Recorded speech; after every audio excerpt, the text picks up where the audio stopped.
अस्सलामुअलैकुम तमाम दोस्तों को मेरे YouTube चैनल पर खुश आमदीद। आप तमाम दोस्तों से गुजारिश है कि मेरे YouTube चैनल को ज़रूर सब्सक्राइब करें।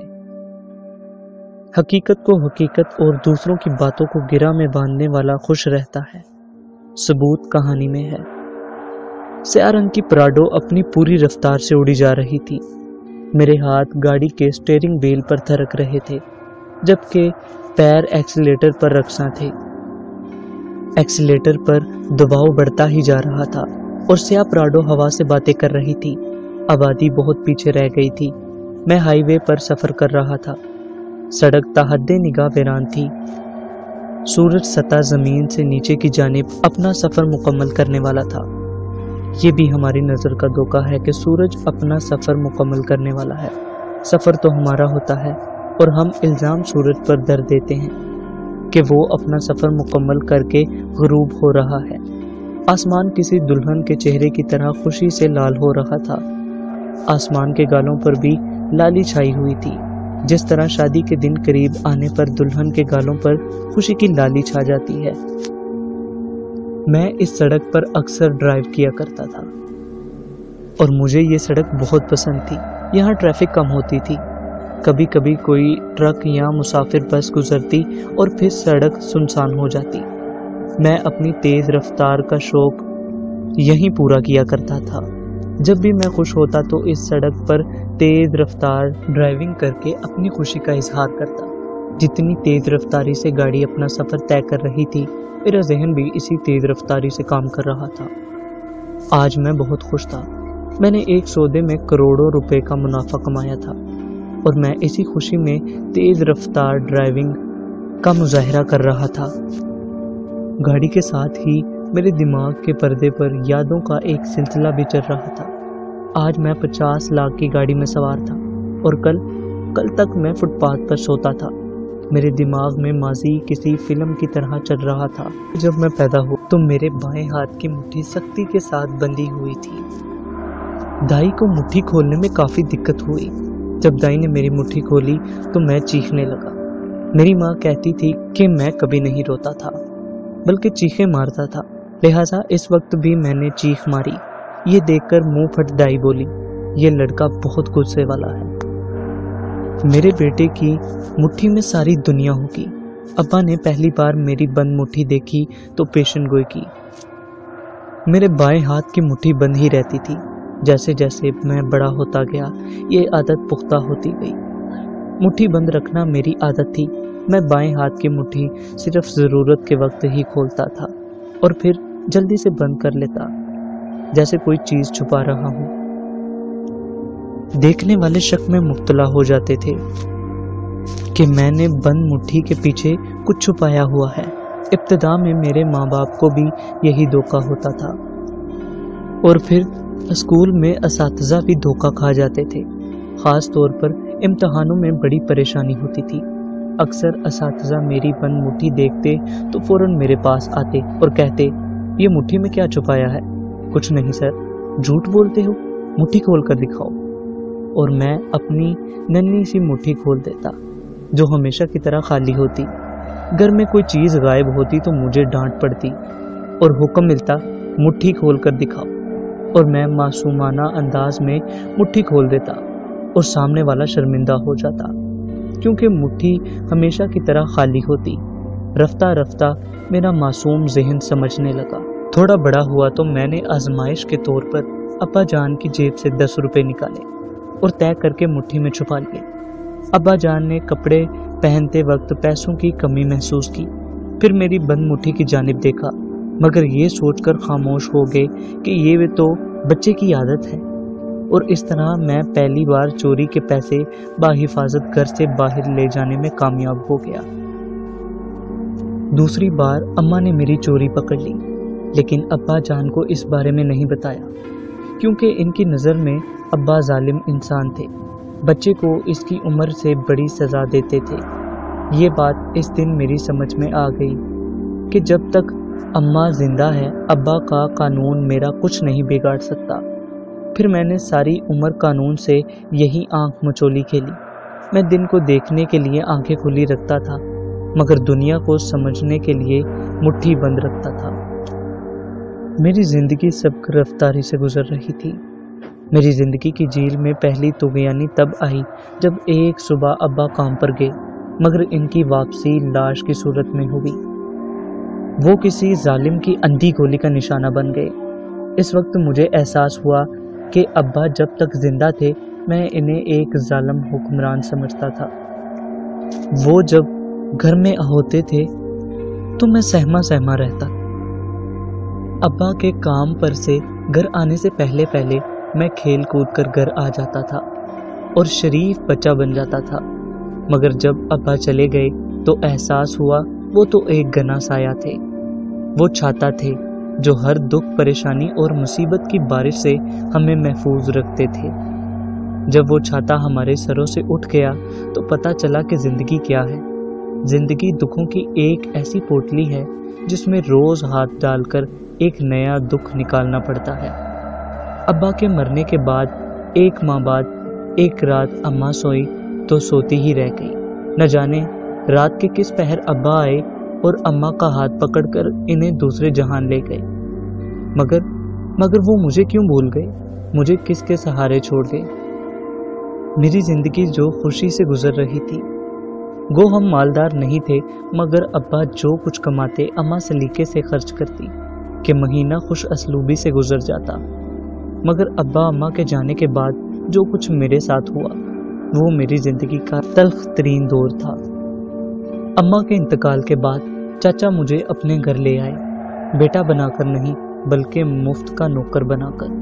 मैं पूरा दिन काम करता, झाड़ू से लेकर बर्तन कपड़े धोने तक, फिर कहीं जाकर 2 वक्त की बासी रोटी मिलती।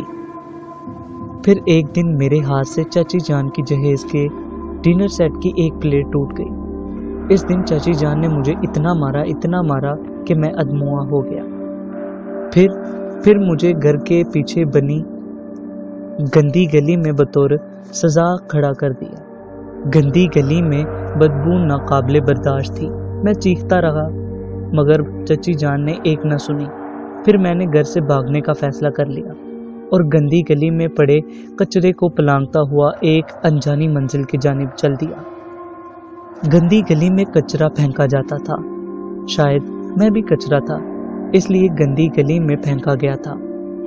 और कचरा कभी अच्छे हाथों में नहीं जाता, लिहाजा मैं कैसे अच्छे हाथों में जा सकता था? मैं भी गलत हाथों में चला गया। आखिर मैं भी माशरे का कचरा था।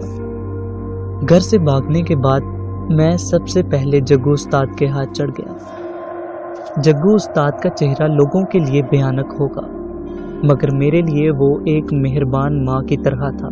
मुझे याद है इस रात सर्दी बहुत जोरों पर थी। मैं फुटपाथ पर अखबार बिछाकर इस पर सोने की कोशिश कर रहा था। मेरे दांत सर्दी से बज रहे थे और मेरा पूरा जिस्म सर्दी से कांप रहा था कि इस वक्त जग्गू उस्ताद ने एक पुराना कंबल मेरे ऊपर डाल दिया। कंबल की गर्मी मुझे माँ की गोद जैसी लगी और मैं आराम से सो गया। बस इस वक्त से मैं जग्गू उस्ताद का बनकर रह गया। वो चाकू दिखा के किसी को भी लूट लेता था, या किसी मकान या दुकान में छोटी मोटी चोरी कर लेता था, या फिर किसी की जेब काट लेता था। मगर इन सब कामों के बावजूद जग्गू उस्ताद भूखा ही रहता था और इसे दिन में एक ही वक्त का खाना नसीब होता था। ऊपर से आए दिन पुलिस जग्गू उस्ताद को पकड़ कर ले जाती और जब जग्गू उस्ताद पुलिस स्टेशन से वापस आता तो गरम ईंट से मैं इसकी पीठ की टकोर करता, जहां पुलिस की बेत के निशान वाज़िया होते थे। मैं 2 साल तक जग्गू उस्ताद के साथ रहा। जग्गू उस्ताद के साथ रहते हुए मैं अक्सर सोचता था कि क्या मेरी ज़िंदगी भी जग्गू उस्ताद की तरह ही गुजरेगी। फिर एक दिन जग्गू उस्ताद ज़्यादा दिनों के लिए हवालात गया तो मैं इस जगह से भाग खड़ा हुआ। फिर मैंने एक आड़ती के पास नौकरी कर ली। यहाँ मुझ पर बड़े बड़े इंकशाफात हुए। मुझे मालूम हुआ कि वाइट कॉलर क्राइम क्या होता है। जग्गू उस्ताद तो छोटा मोटा जुर्म पेशा था, लिहाजा आए दिन पुलिस इसे तंग करती थी, मगर आड़ती एक बड़ा मुजरिम था। वो इस तरह जुर्म करता कि कोई सबूत ना छोड़ता। इसे बड़े बड़े पुलिस ऑफिसर सलाम करते, बड़े बड़े लीडर इसके घर पर आते। वो और इसके दिगर आड़ती साथी अक्सर अशियाए ज़रूरत को अपने गोदामों में बंद करके मसनूई किल्लत पैदा कर देते और फिर जब कीमत बढ़ जाती तो अपने गोदामों का मुंह खोल देते और इस तरह लाखों भी नहीं करोड़ों रुपया कमा लेते। प्याज, आलू, हत्ता के जान बचाने वाली अद्वियात की भी मसनूई किल्लत पैदा की जाती और जब अवाम बुलबुला उठते तो गोदामों में से वो अशियाँ निकाल कर दुगने चुगने दामों फरोख्त की जाती और इस तरह करोड़ों रुपया अवाम की जेबों से नाजायज़ तौर पर निकाल लिया जाता है। जग्गू उस्ताद तो एक आदमी की जेब काटता था और जेब कतरा कहलाता था, मगर ये आड़ती तो लाखों की जेबों पर डाका डालते हैं और मोज़स कहलाते हैं। मैंने भी इस आड़ती के पास नौकरी करते हुए इस कारोबार के सारे इसरारो रमूज सीख ली और फिर कारोबार में हाथ डाल दिया। कारोबार में मेरा दिमाग किसी शातिर की तरह चला और कुछ अरसे में मैंने वो कामयाबियां हासिल की जो दूसरा सारी जिंदगी हासिल ना कर सकता था। मैं फुटपाथ से उठकर 2000 गज की कोठी में आ गया। पहले मैं फुटपाथ पर अखबार बिछाकर सोता था, मगर अब नरम गरम बिस्तर मुझे अपनी आगोश में ले लेता। दौलत के साथ साथ मेरा दिल भी सख्त होता गया और मुझे भी पैसे की होश हो गई। मेरे गोदाम और तिजोरी बड़ी होती गई। कहते हैं नफ्स की कोई इंतहा नहीं होती। इंसान की होश का पेट सिर्फ कब्र की मिट्टी ही भर सकती है। मैं अमीर से अमीर होता गया और साथ ही सख्त दिल भी। मुझे रोने से और आंसुओं से शदीद नफरत हो गई। आज सुबह का वाकया है। मैं अपने दफ्तर से निकलकर गोदाम जा रहा था। मेरे साथ मुनीम जी थे। मुनीम जी मेरे सेक्रेटरी कम एडवाइज़र ज़्यादा थे और आप इन्हें किसी हद तक मेरा दोस्त भी कह सकते हैं। वो उम्र में मुझसे बड़े थे, इसलिए मैं इनकी इज्जत करता था और इन्हें एहतरामन मुनीम जी कहता था। वैसे इनका नाम अब्दुल मुनीम था। वो मेरे गोदामों के इंचार्ज भी थे। नहायत ईमानदार आदमी थे और मुझे अपने कारोबार के लिए ईमानदार आदमियों की ज़रूरत पड़ती थी। बात कहीं से कहीं निकल गई। मैं सुबह का वाकया सुना रहा था। आज सुबह मैं और मुनीम जी गाड़ी में सवार होकर गोदाम की जानिब जा रहे थे कि एक सिग्नल पर एक आदमी ने रोते हुए इल्तिजा की कि इसकी बीवी की तबीयत बहुत ख़राब है, इसे इलाज के लिए पैसों की ज़रूरत है। मैंने इसे कुछ पैसे दिए और वो दुआएं देता हुआ चला गया। इसके जाने के बाद मैंने मुनीम जी से कहा, मुझे ऐसे मर्दों से नफरत है जो औरतों की तरह आंसू बहाते हैं। जहां अकल साथ छोड़ दे वहां अक्सर काम जज्बात से निकल जाते हैं। आंसू बहुत ताकतवर चीज़ है। मुनीम जी मेरी बात सुनकर बोले, मैं नहीं मानता कि आंसू भी कोई काम कर सकते हैं। आंसुओं से सिर्फ आंखें लाल होती हैं। मैंने जवाब दिया तो मुनीम जी खामोश हो गए। अचानक मुझे महसूस हुआ जैसे मेरी गाड़ी से कोई चीज़ टकराई, तो मैं माजी से हाल में लौट आया। मैंने देखा मेरी स्याह पराडों से एक हिरन का बच्चा जो शायद जंगल से भाग के सड़क पर आ गया था, मेरी गाड़ी से टकराकर दूर जा गिरा और चिल्लाने लगा। मैंने एक लम्हे को इस हिरन के बच्चे को देखा और फिर मेरी गाड़ी जूम करके इसके पास से गुजर गई। एक्सीलेटर पर मेरे पैर का दबाव बढ़ने लगा। मेरी गाड़ी अपनी पूरी रफ्तार से दौड़ी जा रही थी। इस वक्त सामने से एक बदमस्त ट्रक लहराता हुआ हाईवे की सड़क पर दाखिल हुआ। इस ट्रक की रफ्तार भी बहुत तेज थी। इस ट्रक का ड्राइवर शायद नशे में था, क्योंकि ट्रक सड़क पर लहरा लहरा कर चल रहा था। इस ट्रक को इस तरह लहरा कर चलते देखकर मैंने अपनी गाड़ी को सड़क के किनारे करना चाहा, मगर मेरी गाड़ी की स्पीड भी बहुत तेज थी। लिहाजा मेरी गाड़ी का अगला बम्पर ट्रक के साइड से टकराया और एक जोरदार धमाके के साथ मेरी गाड़ी उड़ती हुई नशेब की जानिब लड़खड़ाने लगी। गाड़ी लट्टू की तरह घूम रही थी और साथ ही नशेब में लड़कती जा रही थी। मुझे ऐसा महसूस हो रहा था जैसे मैं किसी अंधे कुएं में गिर रहा हूँ। मैंने सीट बेल्ट बांधी हुई थी, लिहाजा मैं इधर उधर लड़खड़ाने से महफूज था, मगर मेरी गाड़ी में लगी आरायशी चीज़ें मुसलसल मुझसे टकरा कर मुझे जख्मी कर रही थी। अचानक मेरे सर से कोई चीज़ बड़ी जोर से टकराई और मेरी आंखों के सामने अंधेरा छाने लगा। مجھے ایسا لگا جیسے میرا آخری وقت آ گیا ہو۔ دہشت سے میری آنکھیں پھٹنے لگی، میرا دل سینے میں رکنے لگا، میرے حواس میرا ساتھ چھوڑنے لگے، میرے حلق سے چیخ نکل رہی تھی، مگر ان چیخوں کو سننے والا وہاں کوئی نہیں تھا۔ اچانک مجھے لگا جیسے میرے سینے پر ناقابل برداشت بوجھ آن پڑا ہو۔ میرے منہ سے ایک بھیانک چیخ نکلی اور میں بے ہوش ہو گیا۔ نہ جانے میں کب تک بے ہوش رہا۔ جب مجھے ہوش آیا تو میں نے آنکھیں کھولنے کی کوشش کی، مگر میری آنکھوں پر میرے سر سے بہنے والے خون اور مٹی نے مجھے آنکھیں کھولنے نہ دی۔ میں نے پوری کوشش کی مگر میں آنکھیں نہ کھول سکا۔ میں نے اپنے جسم کو حرکت دینے کی کوشش کی مگر میرے جسم کا آج ہر حصہ بغاوت پر آمادہ تھا۔ اپنے جسم کو حرکت دینے کی کوشش کرنے کی وجہ سے ایک شدید درد کی لہر میرے سارے بدن میں دوڑ گئی۔ میرے سینے پر ناقابل برداشت بوجھ تھا۔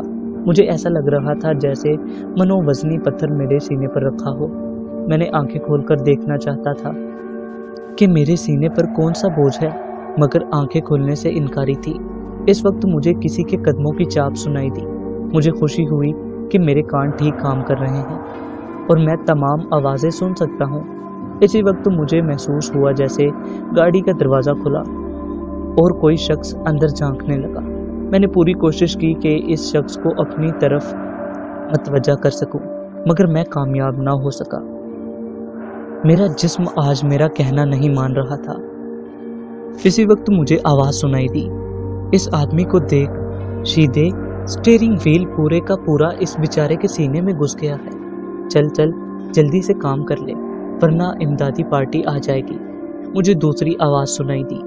پھر مجھے محسوس ہوا کسی نے میری کلائی پر سے میری گھڑی اتاری ہو، میرے گلے سے سونے کی چین اور میرے کوٹ سے میرا بٹوا بھی نکال لیا۔ پھر گاڑی سے بھی قیمتی اشیاء لے کر وہ افراد چل دیے۔ میں نے اپنی ہر ممکن کوشش کی میں ان کو متوجہ کر سکوں، مگر میں ناکام رہا۔ مجھے اس حالت میں پڑے نہ جانے کتنا وقت گزر گیا۔ رات سر پر آن پڑی۔ مجھے احساس ہو رہا تھا کہ اندھیرا مکمل طور پر چھا چکا ہے۔ اگر کچھ دیر اور امدادی پارٹی نہ آئی تو میں بے موت مارا جاؤں گا۔ اس وقت مجھے پھر کچھ لوگوں کی آواز سنائی دی۔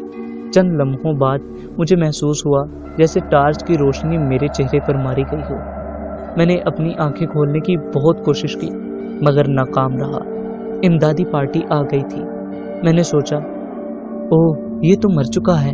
مجھے ایک آواز سنائی دی، تم صحیح کہتے ہو، اس کے سر سے کتنا خون نکل چکا ہے اور سٹیئرنگ وہیل بھی پورا اس کے سینے میں گھس گیا ہے۔ اس حالت میں کون زندہ بچتا ہے؟ پھر ایکسیڈنٹ بھی تو اتنا خوفناک تھا۔ دوسری افسردہ آواز سنائی دی، میں زندہ ہوں۔ میں نے کہنا چاہا۔ میری پوری کوشش تھی کہ کسی طرح کوئی حرکت کر سکوں تاکہ امدادی پارٹی کو اندازہ ہو جائے کہ میں زندہ ہوں۔ میں نے اپنے پورے جسم پر زور ڈالا اور درد کی ایک لہر میرے جسم میں دوڑ گئی، مگر جسم کے کسی حصے نے معمولی سی حرکت بھی نہ کی۔ آج میں شدید بے بسی محسوس کر رہا تھا۔ میرا جسم میرا کہنا نہیں مان رہا تھا۔ انتہائی غم اور صدمے سے میرا دل پھٹنے لگا اور میرا ذہن تاریکیوں میں ڈوبتا چلا گیا۔ پھر جب مجھے ہوش آیا تو مجھے ایسا محسوس ہوا جیسے میں کسی ٹرک میں سفر کر رہا ہوں۔ ٹرک میں مجھے کچھ بے جان انسانی جسموں کا احساس ہوا۔ یہ یقیناً لاشیں ہیں۔ او خدایا، کیا مجھے مردہ تسلیم کر لیا گیا ہے؟ او میں کیا کروں؟ میں سوچ رہا تھا۔ میرا دل ڈوبتا جا رہا تھا۔ میری عقل نے میرا ساتھ چھوڑ دیا تھا۔ میری سمجھ میں نہیں آ رہا تھا میں کس طرح لوگوں کو احساس دلاؤں کہ میں زندہ ہوں۔ اس وقت ٹرک رک گیا اور ایک ایک کر کے تمام لاشوں کو اسٹریچر پر منتقل کر کے لے جایا جانے لگا۔ مجھے بھی ایک اسٹریچر پر لٹایا گیا۔ یہ موقع اچھا تھا، مجھے حرکت کرنے کی پوری کوشش کرنی چاہیے۔ میرے ذہن میں خیال آیا۔ میں نے اپنے جسم پر ایک بار پھر بے انتہا دباؤ ڈالا کہ جسم کا کوئی حصہ حرکت کر سکے۔ میں نے آواز نکالنے کی پوری کوشش کی مگر میں ناکام رہا۔ میں نہ کوئی حرکت کر سکا، نہ میرے حلق سے کوئی آواز نکل سکی۔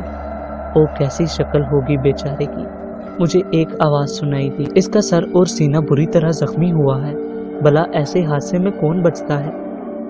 لاش کو سرد خانے میں رکھوا دو، رات زیادہ ہو گئی ہے، صبح اس کا پوسٹ مارٹم کریں گے۔ مجھے پھر ایک آواز سنائی دی، یہ آخری موقع ہے، اگر اب میں نے کچھ نہیں کیا تو پھر میں زندہ ہی دفن کر دیا جاؤں گا، یہ لوگ مجھے زندہ ہی قبر میں اتار دیں گے، مجھے کچھ کرنا چاہیے۔ میرا ذہن پوری طرح کام کر رہا تھا، میں نے ایک بار پھر اپنے جسم پر دباؤ ڈالا کہ کسی طرح کوئی حرکت ہو جائے۔